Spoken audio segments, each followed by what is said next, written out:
So many thanks again for joining this TASC initiative. I was very recently here in Dublin for a roundtable, but now this is my pleasure to come to this conference in such a special space, because I must confess that I was not aware of this special building, this special library. And this is also my pleasure to make this lecture with my good friend James Galbraith, because we met, I remember this very well, in New York, in Columbia University, when this crisis was just starting at the peak of the financial meltdown. And now I think it's really useful for us to meet again, and in my case to tell you where we are in the European debate about this crisis. I will tell you something about this debate because I'm making conferences and participating in roundtables across Europe. I just arrived from Hungary yesterday with the same purpose. But of course, I will try also to, in a certain moment, to focus on the Irish case and the Irish situation. Of course, then we'll have the debate, which will certainly focus deeply on this issue. I will tell you something first about the nature of this crisis, and then I will speak about the possible priorities to respond to the crisis, the implications for Europe as a whole, and finally I will focus on the implications for Ireland. Let me tell you something about the crisis itself. This is much more than a slowdown, much more than a recession. This is what we can call a systemic crisis and our first real global crisis. A systemic crisis because it started in the financial system, but the crisis is also showing that there are many flaws, first of all in corporate governance, and more fundamentally in the relationship we have between state and markets. So if we want to overcome a crisis like that, we need to have an agenda, I will call it an agenda for progressive reforms, able to reform, first of all, the financial system, but also corporate governance, and to change the kind of relationship we have between states and markets, with a special focus for the role of public services. Then this is a global crisis, and this means that behind the crisis we have fundamental imbalances in the global demand, first of all between developing countries and developed countries, then within all countries, and then between particular global players such as United States and China. But I will not speak about that because I'm sure that Jamie will speak a lot about this issue. With this background, of course, we know that the crisis is also a kind of process. It started as a financial crisis, it turned into an economic crisis, and now it is becoming an employment crisis and a social crisis. And we know there is always a kind of time lag. So, unhappily, we can say, quite for sure, that the worst regarding employment is still to come. So we cannot be misled about the nature of the crisis, otherwise we'll make the wrong political choices. But then let me tell you something about the priorities and the key issues we are supposed to decide regarding these priorities. We know that a good response to the crisis should have clear priorities regarding the way to tackle the financial crisis, the economic crisis, and the social crisis. But we also know that we need to organize action at national level, European level, and international level. At international level, it's always useful to recall the recent decisions by the G20 summit in London, where it was agreed that the international community should coordinate action, first of all regarding recovery, to coordinate recovery, then to coordinate the regulation of the financial system, third, to open trade, but in a fair way, and fourth, to provide developing countries with new instruments also to respond to the crisis. This was a start, but with many flaws, because I will not now assess in detail, but what concerns Europe is that the effort which is being made by Europe so far is too low. Then, if I tell you something about the specific priorities regarding the regulation of the financial system, the critical issue now is to make sure that all financial institutions will be covered by a comprehensive regulation. All financial institutions, all financial products.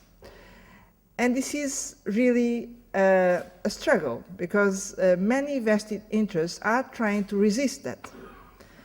This will be for sure a long story, and we need to keep political pressure on this comprehensive regulation of the financial system.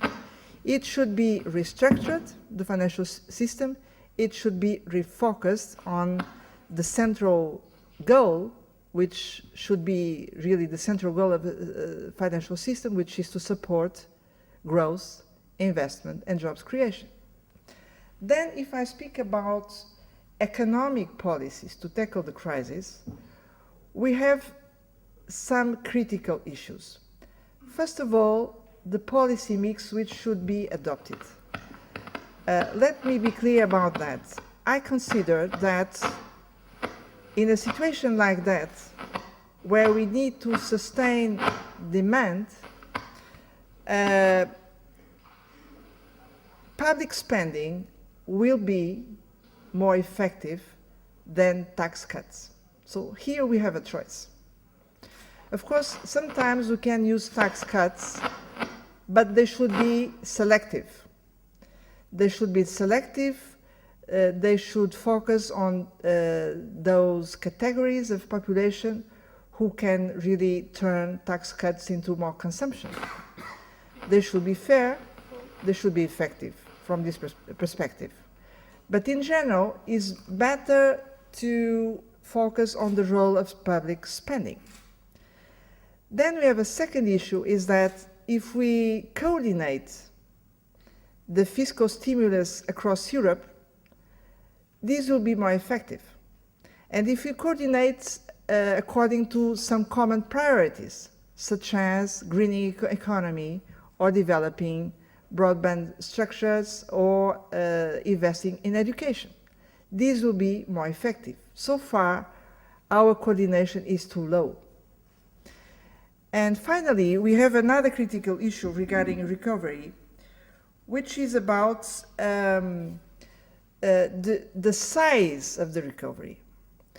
The size of the fiscal stimulus in Europe is below 2%.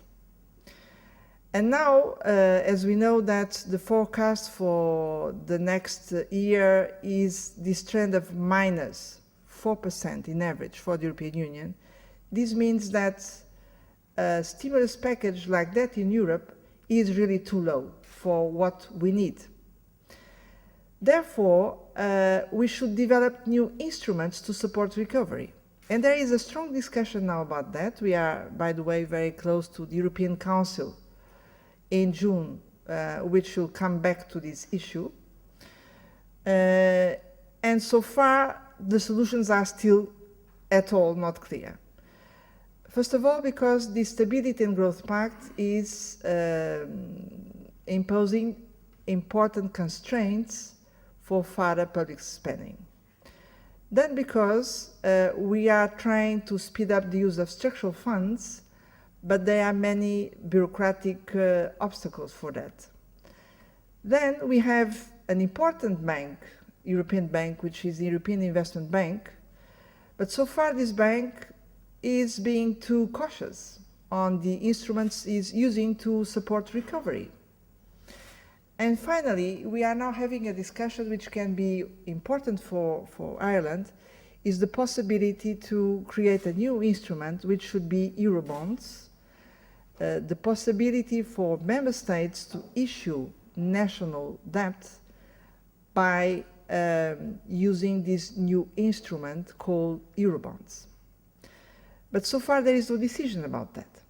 So Europe is really in a difficult situation when it comes, how can we increase the stimulus package? Then we have,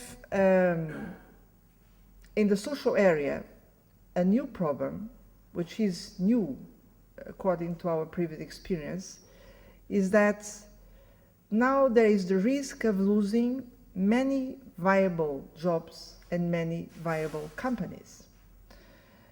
And this means that the policy mix in the social area should also be quite different. This means that we should really be concerned with safeguarding jobs and companies. In the case of having viable companies and viable jobs. And in parallel, of course, we need to foster jobs creation. And for that, we need a much more proactive approach, coordinating industrial policy, I'm not afraid of the word, with employment policy and education policy. And so far, this coordination is too weak in Europe. So we need a new set of priorities, safeguarding jobs, creating more jobs in new areas, and of course protecting people. And when it comes to protecting people, this means first of all that when we look to the labor market, those who are in short-time contracts, more precarious jobs, should not be discriminated in their access to public services. But if we think also about unemployed people, this means that we should provide them with stronger unemployment protection and also a better access to active labor market policies to help them to move to new jobs. So this means a quite big effort regarding social policies. But now let me tell you where we are in European debate about that. The recent events over the last months are proving something which is now quite clear from my viewpoint, is that national policies are no longer enough to tackle a crisis like that. We need to combine national policies with stronger European policies. This is very clear if we speak about, for instance, the supervision of the financial system. It's impossible for a country alone in the European Union to solve this problem. We need at least European coordination, not to speak about international coordination. If you speak about, second example, the fiscal stimulus, the fiscal stimulus will be much more effective if we coordinate national macroeconomic policies. The third example is about industrial policy. So far, we are having some governments providing state aids to their companies. But this can become a problem for the single market as a whole, because this will create unfair competition, because some of the member states don't have the means for that, for stronger state aids to their companies. So this means that, in a sense, we are now in face of a clear dilemma in the European integration, which is the following. Either we move forward in the European integration to tackle this crisis, or the crisis can undermine the European integration.